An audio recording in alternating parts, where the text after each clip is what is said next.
राज्यातील मेंढपाळ बांधवांनी नुकतेच महाराष्ट्र राज्याचे मुख्यमंत्री यांना निवेदन देऊन मेंढपाळांच्या समस्यावर तोडगा काढण्याची विनंती केली आहे। मात्र आस्थागायत महायुती सरकारने मेंढपाळांच्या मागण्या निकाली काढण्याकरिता कुठलेही ठोस पाऊल उचलले नाहीत। यामुळेच मेंढपाळ बांधवांनी उग्र आंदोलनाचे शस्त्र उपासण्याचा इशारा सरकारला दिला आहे। माजी मंत्री महादेव जानकर व बच्चू कडूंनी मेंढपाळ बांधवांच्या मागण्यांचे समर्थन करीत त्यांच्या सोबत उभे राहण्याचा निर्णय घेतला असल्याची माहिती मेंढपाळ बांधवांनी शनिवारी आयोजित केलेल्या पत्रकार परिषदेत स्पष्ट केली। धनगर समाज हा कायम दुर्लक्षित, अपेक्षित राहिलेला, उपेक्षित राहिलेला आहे। या समाजाच्या विविध समस्या आहे। या समस्यांचे सगळे निवेदन 18 आमच्या मागण्या होत्या, ज्या काही जिल्हा स्तरावर आहे, काही विभाग स्तरावर आहे, काही राज्य स्तरावर आहे, काही धोरणात्मक आहे। या सगळ्या मागण्या आमच्या रास्त आहे आणि त्या शासनकर्त्यांनी जर लक्षात घेतलं तर त्या सुटण्यासारख्या आहेत। परंतु जाणीवपूर्वक शासन आमच्या मागण्यांकडे दुर्लक्ष करत आहे। आम्ही 18 डिसेंबरला आमचं निवेदन दिलेलं आहे। आजपर्यंतही याच्यावर कुठलीही याच्यावर उपाययोजना केल्या गेली नाही किंवा कुठलीही बैठक लावण्यात आली नाही। तरीसुद्धा आम्ही शासनाला आपल्या माध्यमातून 6 तारखेपर्यंतची वेळ देतो। 6 तारखेपर्यंत शासनाने आमच्या रास्त मागण्यांविषयी विचार करावा, अन्यथा आमची कितीही इच्छा नसेल तरी आम्हाला आंदोलन करावे लागेल।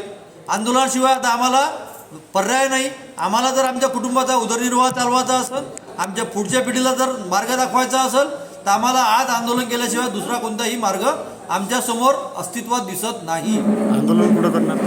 आंदोलन आम्ही जिल्हाधिकारी कार्यालय अमरावती किंवा विभागीय कार्यालय अमरावती इथे 7 तारखेला वाडा आंदोलन मुलाबाळासहित।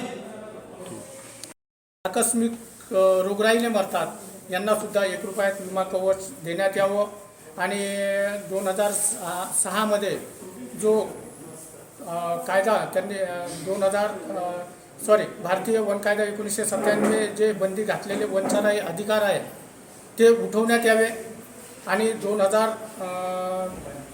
2006 अंतर्गत चराईकरिता पूर्ण विकास धोरणे जे योजना अंमलात आणलेली आहे तिची व्यवस्थित अंमलबजावणी करावी आणि यांना ज्या योजना अहिल्याबाई होळकर महामेश योजनेअंतर्गत देण्यात येतात त्यातल्या जाचक अटी काढून त्याचं टार्गेट वाढवण्यात यावं आणि मेंढपाळांना घरकुलासाठी जी जागा दिली जाते त्याच्यावर एक महत्त्वाची अट आहे, शासन ज्याच्या आठवर असेल त्याला घरकुलापासून किंवा शासकीय योजनेपासून वंचित ठेवला जातो।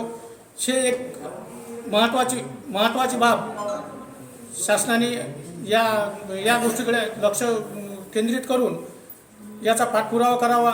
राज्यामध्ये अनेक जाती जमातीच्या मागण्या आहेत ज्या वर्षानुवर्षापासून रखडल्या आहेत। मेंढपाळांनी इशारा दिल्यानंतर पाहूया शासन कोणता ठोस निर्णय देते। ताज्या बातम्यांकरिता पाहूया सिटी न्यूज।